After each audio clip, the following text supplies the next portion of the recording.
Sea of Troubles by P G Wodehouse. Mr. Meg's mind was made up he was going to commit suicide. There had been moments in the interval which had elapsed between the first inception of the idea and his present state of fixed determination when he had wavered in these moments. He had debated with Hamlet the question whether it was nobler in the mind to suffer or to take arms against a sea of troubles, and by opposing end them, but all that was over now, he was resolved. Mr. Meg's point, the main plank, as it were, in his suicidal platform, was that with him it was beside the question whether or not it was nobler to suffer in the mind.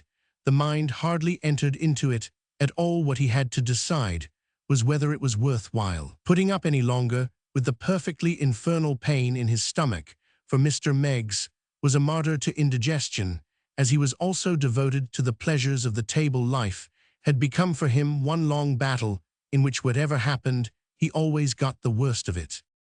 He was sick of it. He looked back down the vista of the years and found therein no hope for the future. One after the other, all the patent medicines in creation had failed him. Smith's supreme digestive pellet had given them a more than fair trial. Blenkinsop's liquid life giver had drunk enough of it to float a ship. Perkins' premier pain preventer, strongly recommended by the sword-swallowing lady at Barnum, and Baelish had wallowed in it, and so on down the list. His interior organism had simply sneered at the lot of them.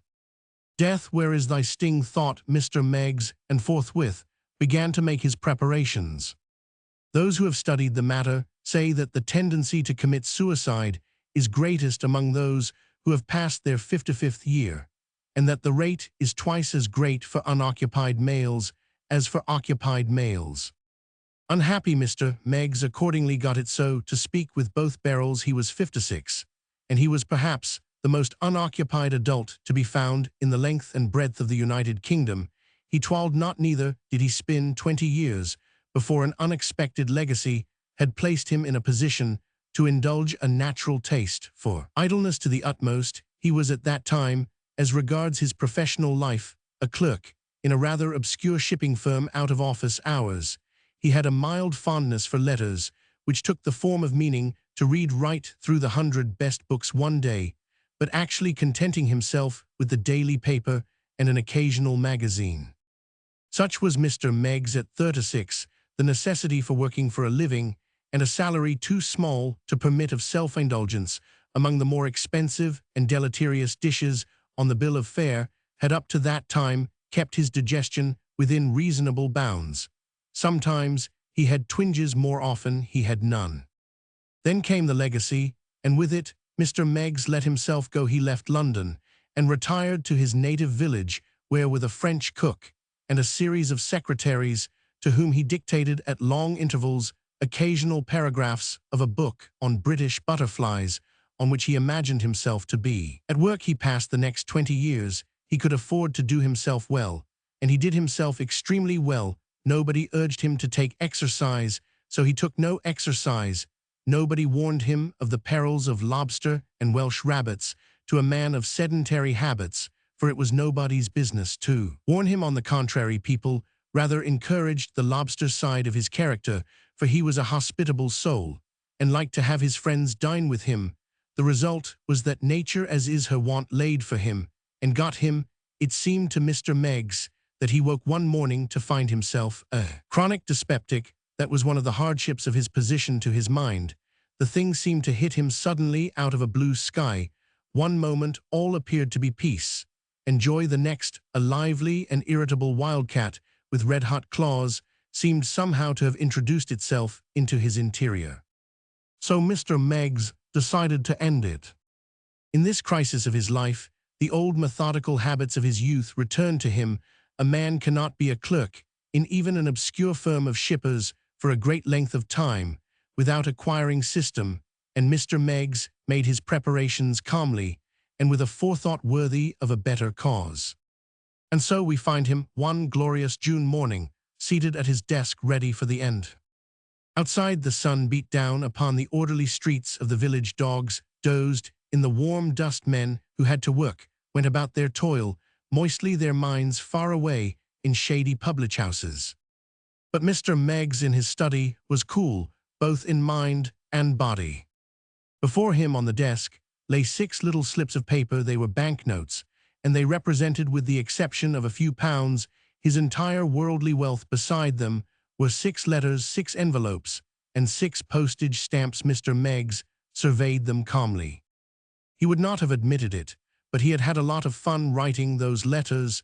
The deliberation as to who should be his heirs had occupied him pleasantly for several days, and indeed had taken his mind off his internal pains, at times so thoroughly that he had frequently surprised himself in an almost cheerful mood. Yes, he would have denied it, but it had been great sport sitting in his armchair thinking whom he should pick out from England's teeming millions to make happy with his money.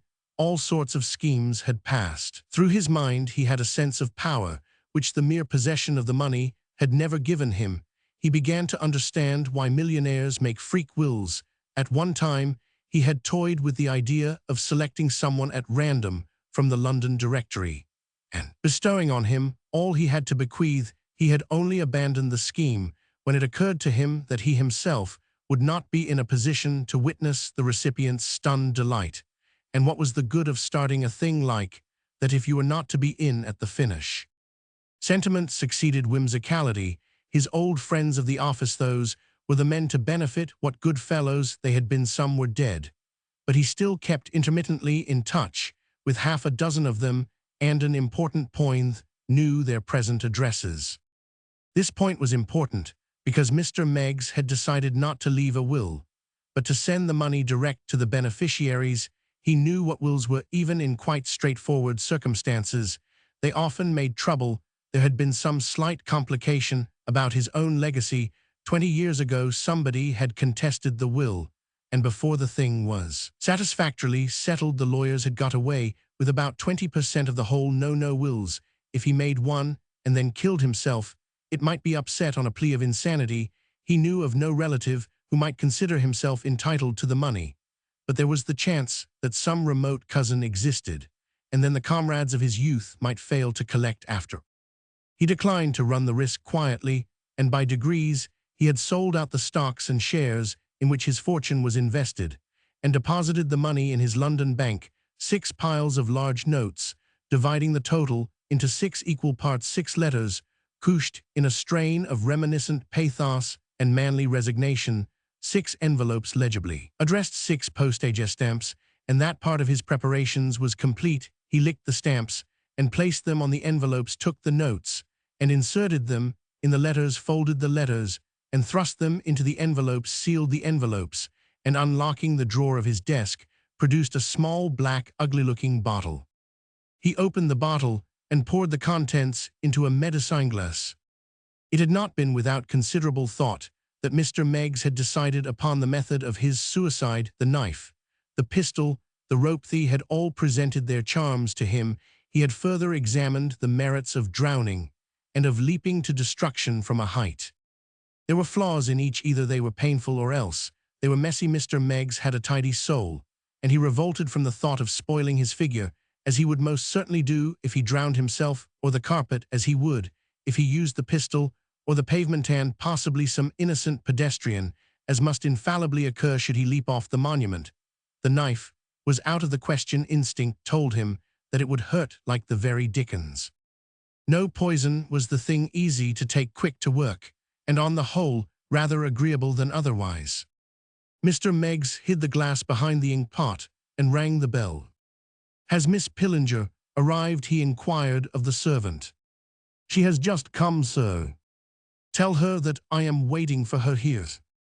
Jane Pillinger was an institution. Her official position was that of private secretary and typist to Mr. Meggs, that is to say, on the rare occasions when Mr. Meggs' conscience overcame his indolence to the extent of forcing him to resume work on his British butterflies, it was to Miss Pillinger that he addressed the few rambling and incoherent remarks which constituted his idea of a regular hard-slogging spell of literary composition, when he sank back in his chair speechless and exhausted like a marathon runner who has started his sprint a mile or two too soon. It was Miss Pillinger's task to unscramble her shorthand notes, type them neatly, and place them in their special drawer in the desk. Miss Pillinger was a wary spinster of austere views, uncertain age, and a deep-rooted suspicion of meaner suspicion, which to do an abused sex justice they had done nothing to foster men, had always been almost coldly correct in their dealings with Miss Pillinger in her 20 years of experience as a typist. Secretary she had never had to refuse with scorn and indignation so much as a box of chocolates from any of her employers. Nevertheless, she continued to be icily on her guard. The clenched fist of her dignity was always drawn back ready to swing on the first male who dared to step beyond the bounds of professional civility.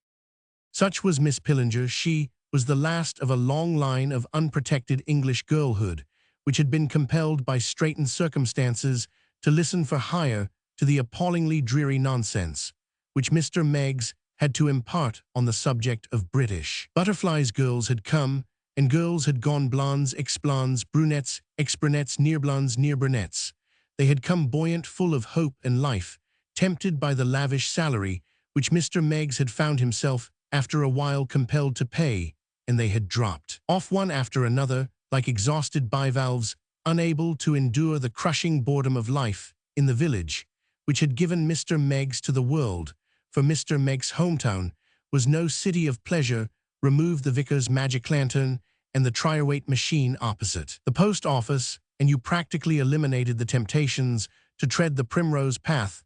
The only young men in the place were silent, gaping youths, at whom lunacy commissioners looked sharply and suspiciously when they met. The tango was unknown, and the one-step, the only form of dance extant, that only at the rarest intervals was a sort of polka, not unlike the movements of a slightly inebriated boxing kangaroo. Mr. Meggs' secretaries and typists gave the town one startled, horrified glance, and stampeded for London like frightened ponies. Not so Miss Pillinger. She remained. She was a businesswoman, and it was enough for her that she received a good salary for £5 a week. She would have undertaken a post as secretary and typist to a polar expedition for 6 years. She had been with Mr. Meggs, and doubtless she looked forward to being with him at least 6 years more. Perhaps it was the pathos of this thought which touched Mr. Meggs as she sailed, notebook in hand, through the doorway of the study. Here, he told himself, was a confiding girl, all unconscious of impending doom, relying on him as a daughter relies on her father. He was glad that he had not forgotten Miss Pillinger when he was making his preparations. He had certainly not forgotten Miss Pillinger. On his desk, beside the letters, lay a little pile of notes, amounting in all to £500 legacy. Miss Pillinger was always businesslike. She sat down in her chair, opened her notebook, moistened her pencil, and waited expectantly for Mr. Meggs to clear his throat and begin work on the butterflies. She was surprised when, instead of frowning as was his invariable practice, when bracing himself for composition, he bestowed upon her a sweet, slow smile. All that was maidenly and defensive in Miss Pillinger leaped to arms under that smile. It ran in and out among her nervous centers. It had been long in arriving, this moment of crisis, but here it undoubtedly was at last. After 20 years, an employer was going to court disaster by trying to flirt with her. Mr. Meggs went on smiling. You cannot classify smiles. Nothing lends itself so much to a variety of interpretations as a smile. Mr. Meggs thought he was smiling, the sad, tender smile of a man who, knowing himself to be on the brink of the tomb, bids farewell to a faithful employee. Miss Pillinger's view was that he was smiling like an abandoned old rip who ought to have been ashamed of himself. No, Miss Pillinger, said Mr. Meggs, I shall not work this morning. I shall want you, if you will be so good, to post these 6 letters for me. Miss Pillinger took the letters. Mr. Meggs surveyed her tenderly. Miss Pillinger, you have been with me a long time now, 6 years. Is it not 6 years? Well, I don't think I have ever made you a little present, have I? You give me a good salary. Yes, but I want to give you something more. 6 years is a long time. I have come to regard you with a different feeling from that which the ordinary employer feels for his secretary. You and I have worked together for 6 long years. Surely I may be permitted to give you some token of my appreciation of your fidelity. He took the pile of notes. These are for you, Miss Pillinger. He rose and handed them to her. He eyed her for a moment with all the sentimentality of a man whose digestion has been out of order for over 2 decades. The pathos of the situation swept him away. He bent over Miss Pillinger and kissed her on the forehead.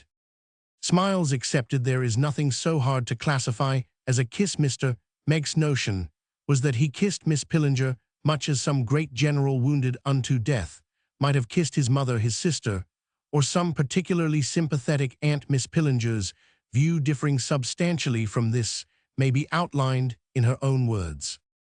"Ah," she cried, as dealing Mr. Meggs conveniently placed to a blow which, had it landed an inch lower down, might have knocked him out. She sprang to her feet. "How dare you? I've been waiting for this, Mr. Meggs. I have seen it in your eye. I have expected it. Let me tell you that I am not at all the sort of girl with whom it is safe to behave like, that I can protect myself. I am only a working girl." Mr. Meggs, who had fallen back against the desk, as a stricken pugilist falls on the ropes, pulled himself together to protest. "Miss Pillinger," he cried aghast, "you misunderstand me. I had no intention." "Misunderstand you? Bah, I am only a working girl." "Nothing was farther from my mind."